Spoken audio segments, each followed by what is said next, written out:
Hello, everyone. Welcome to Everything Iconic with me, Danny Pellegrino. I am so excited. I'm here with the one and only Countess Luann. Luann, first of all, how are you doing today? I'm great. I'm great.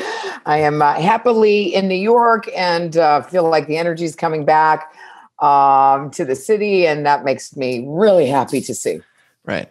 You know, I got to say, I asked people from the Everything Iconic Patreon to write in questions, and so many of the questions were about just how you're aging backwards. You're like a Benjamin Button. And a lot of people wanted to just know right off the bat, do you have any beauty tips that you can share with people? Like, what are you doing, Lou?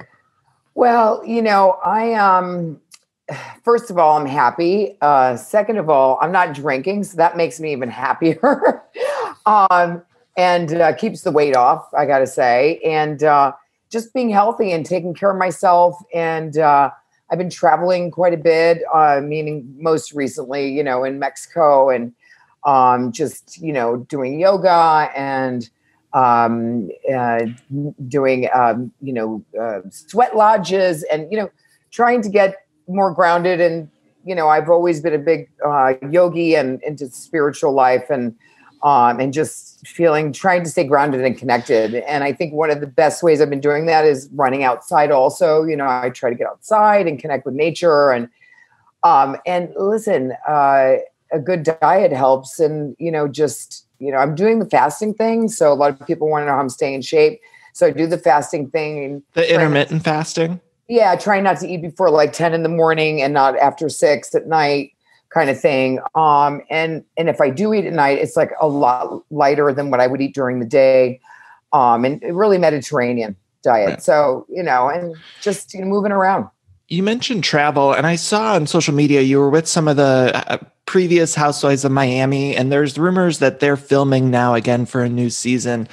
Could we see you pop up on there? I have this fantasy in my head that you were visiting them and we're going to get like a little cameo from you in the upcoming season. So I'm sorry. I didn't get the top of the question. Sorry, honey. The Real Housewives of Miami. There was a rumor that they're filming a new season, and I saw that you were with some of them recently on Instagram. Yes. Is there a way we could see a Lou cameo on the upcoming season? Well, why not? I like Miami, and I love the girls down there, and I'm excited for them to come back because I think it's kind of long overdue. We should have a Housewives of Miami. Right. Latin spice. I know. Talk to me about your upcoming season. I got a chance to watch the premiere. I thought it was great. What was it like filming and going into this new season for you? Well, listen, it's we're going through a pandemic, Black Lives Matter, and an election year. So it wasn't, it was like tumultuous. And I got to give it hats off to the Bravo production team because, we couldn't go to the same places, we couldn't travel, so we had to get really creative. And there was a lot of, red tape to get through in order to get to where we needed to go. So Bravo did a great job with that and our production team. And also, this season feels different because, we're at home more. And I feel like you're in our personal space more. And I feel like that's a good way to get to know someone is actually being in where they live. And we've been through so much. I feel like this season, we really wanted to have fun and be funny. You're always funny. You ladies are the funniest on Bravo, the best show on Bravo. Thank you. I mean, we're quick, and this is a quick group of girls, and we're New Yorkers, so things move fast here, and so I think the season, is filled with so many different surprises. I mean, we live in a diverse, community of New York City and culture, et cetera. So, I'm proud we have, our first Black cast member, Bethany, and she's a powerful, smart woman who kind of, gets into the show and kind of like Leah, she kind of fits from the very beginning. And I have a lot of respect for her. And I think people, even though we get into it, we go through it and it's a conversation that needs to be had. So I'm happy that she's a part of the cast and it's going to feel like a different season for sure. I imagine it's always hard when somebody leaves the show. Were you upset to see Dorinda take a moment to herself, or what did you make of that?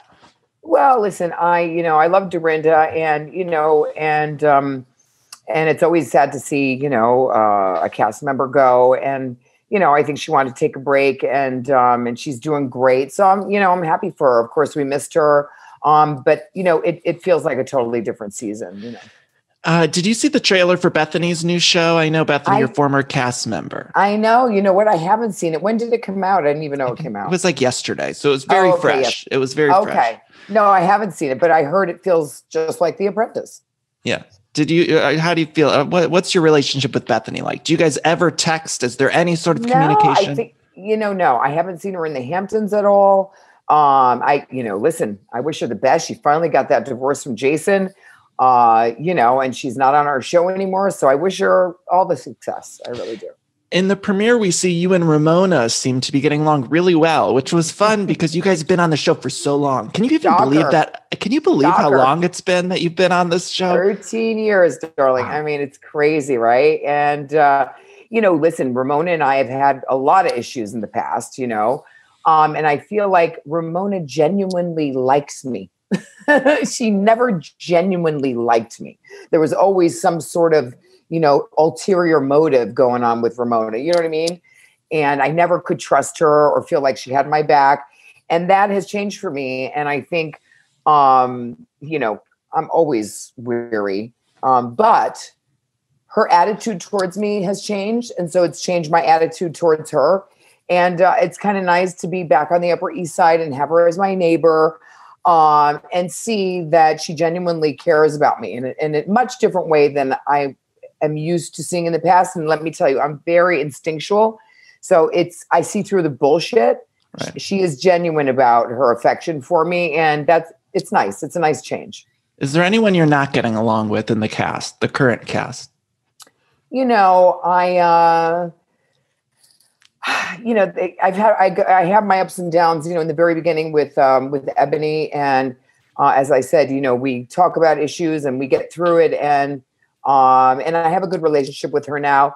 And, surprisingly enough, Sonia and I have some issues along the way, but you'll kind of see that play out. And, I adore Sonia, but you'll see there's a little change in the dynamic there too. And I can't quite figure it out, but I will.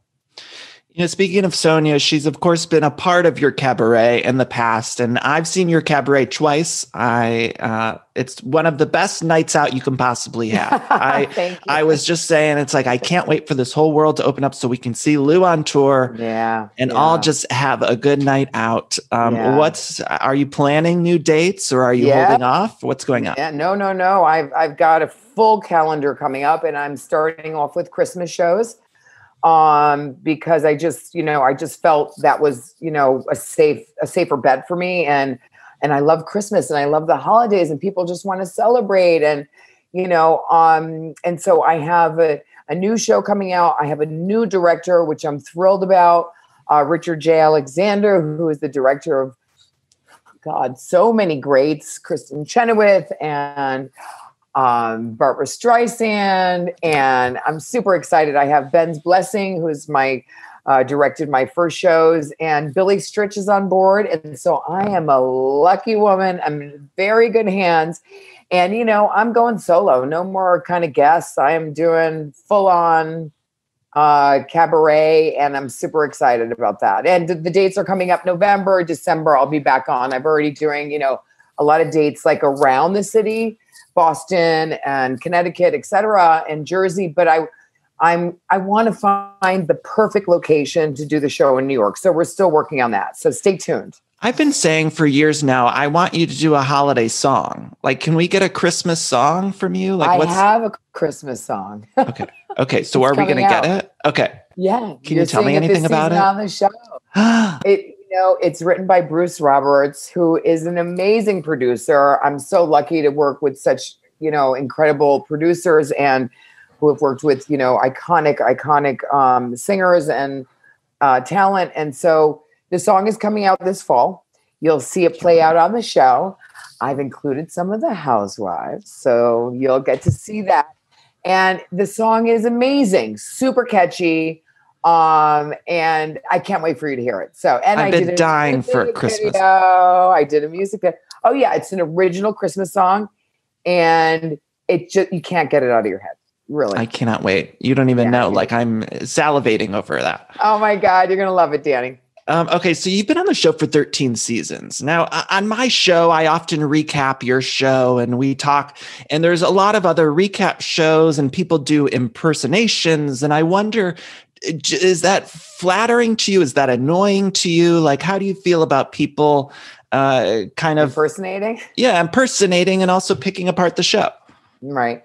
Well, listen, I love it. I don't take anything personally. I think, impersonation is a big form of, flattery for people and for me. And, you gotta laugh yourself and take it, take things lightly. And I enjoy it personally. And it's also out of love because we love your show so much. I mean, to me, your show is the peak of Bravo. I think you guys are just the best thing on not only Bravo, but truly Roni's my favorite show on television. Oh my gosh, right, you are going to love this season then, Danny. I got to tell you, I'm going to love it. I can't wait. What can you spoil? There's got to be something you could spoil. Is there a big fight? What's going on with Heather, Hala Thompson? She shows up and then she decides to dip out. Like, what's happening there? Well, listen, she shows up and I don't think it went according to plan for her. So you're going to see how that unfolds. I was surprised to hear that they brought Heather back. It's like, I didn't quite, I like Heather, don't get me wrong. I have nothing, no hard feelings with her, et cetera. But I was just surprised. It kind of came out of left field. So it doesn't go according to her plan, I don't think. And somehow, we part ways, and I'm not quite sure who parted which way. I've heard some things. I've heard some things, and I, at the very least, feel like it's going to be very good TV. So it's going to be great. Yeah. Okay. There's this rumor about Housewives All-Stars that is rumored you're soon might be going to film this All-Star thing. Can you tell us anything about it? You might have to, you might not be able to, but tell me something. Well, what I can tell you is that I'm going, and I'm looking forward to it because, I've met a lot of the housewives, of course, and, through Bravo functions, et cetera, and appearances, what have you.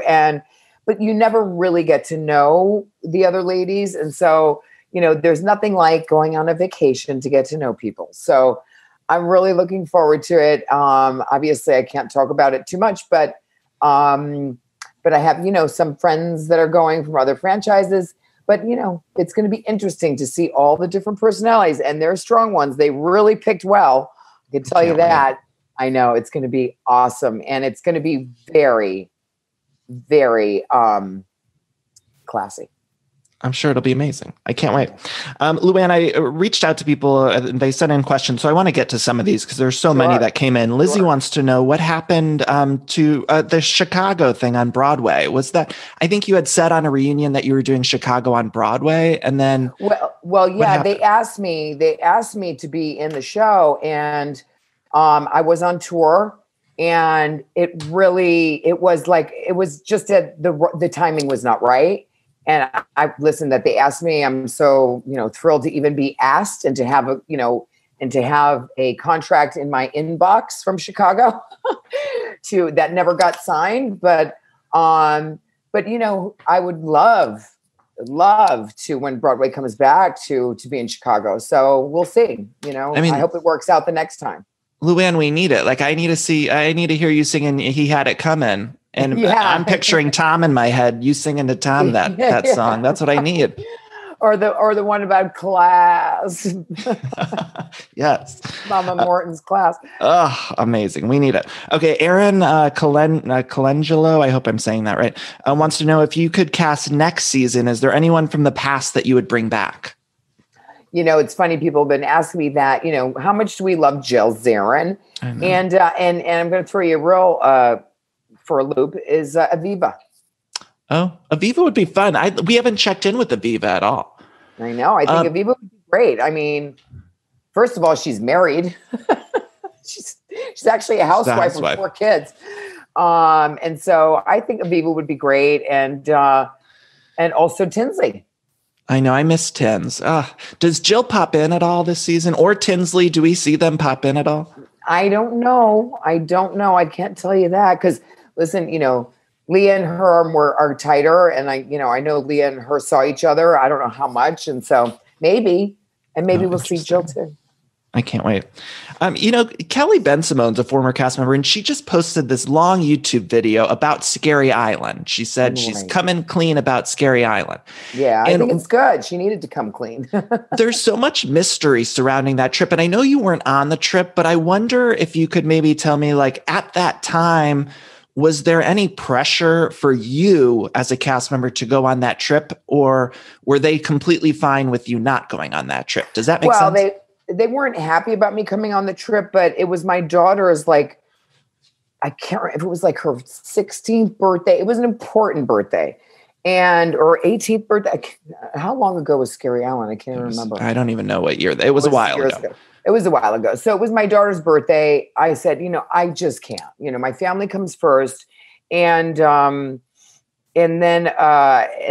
of course I said to Kelly, I said, you need your wingman with you, because I knew that they were going to come for her, and I felt like she just couldn't take it. It was just too much from everybody going after her.